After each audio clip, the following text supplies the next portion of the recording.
तर राज्यात अनेक ठिकाणी अवकाळी पाऊस बरसतोय, त्यामुळे आता शेतकरी चिंतेत सापडलाय। शेती पिकांचं नुकसान होतंय, आरोग्यावरही परिणाम होताना दिसतायत। तर छत्रपती संभाजीनगरातही सलग तिसऱ्या दिवशी पाऊस बरसलाय। वादळी वाऱ्यासह आलेल्या पावसाने वीज पुरवठा खंडित झालाय। तर मे महिन्यातील उष्णतेच्या वणव्यावर अवकाळी पावसाचा शिडकावा झाल्याने उकाड्यापासून सुटका मिळत असली तरी गेल्या 3 दिवसांपासून शहर व परिसरात पाऊस होतोय।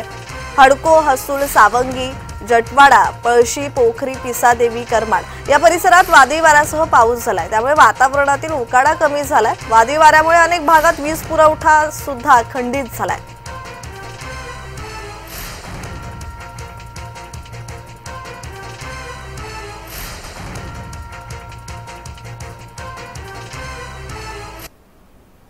तर या संदर्भात अधिकची माहिती देत आहेत आमचे प्रतिनिधी विजय चिडे। विजय, संभाजीनगरात सलग तिसऱ्या दिवशी अवकाळी बरसलेला आहे। खरं तर छत्रपती संभाजीनगरमध्ये दुहेरी संकट आहे। एके ठिकाणी पाणी टंचाई आहे, तर दुसऱ्या ठिकाणी अवकाळी पाऊस बरसतोय। अवकाळी पावसामुळे शेतकऱ्यांचं नुकसान होत आहे।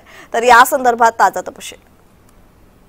नक्कीच प्रयत्न जर बघितलं, छत्रपती संभाजीनगर जिल्ह्यामध्ये मागील 3 दिवसापासून अवकाळीसह चक्रीवादळ जे आहे ते हजेरी लावताना पाहायला मिळत आहे। त्यामुळे छत्रपती संभाजीनगर शहरासह ग्रामीण भागामध्ये देखील आता या अवकाळीचा फटका जो आहे तो शेतकऱ्यांना मोठ्या प्रमाणात बसलेला आहे। ग्रामीण भागामध्ये जर बघितलं तर आंब्या पिकाला याचा मोठा सर्वाधिक फटका बसला। पपई पीक असेल, आंबा असेल, उन्हाळ्यातील कांदा असेल किंवा बाजरी असेल, या पिकाला देखील मोठा याचा फटका सहन करावा लागलेला आहे। कारण अनेक ठिकाणचे पिके जे आहेत ते जमीनदोस्त झाले, तर आंब्यावरील कैऱ्या ज्या आहेत त्या देखील आता या अवकाळीमुळे संपूर्ण खाली पडल्या आहेत, त्यामध्ये सडून जात आहेत।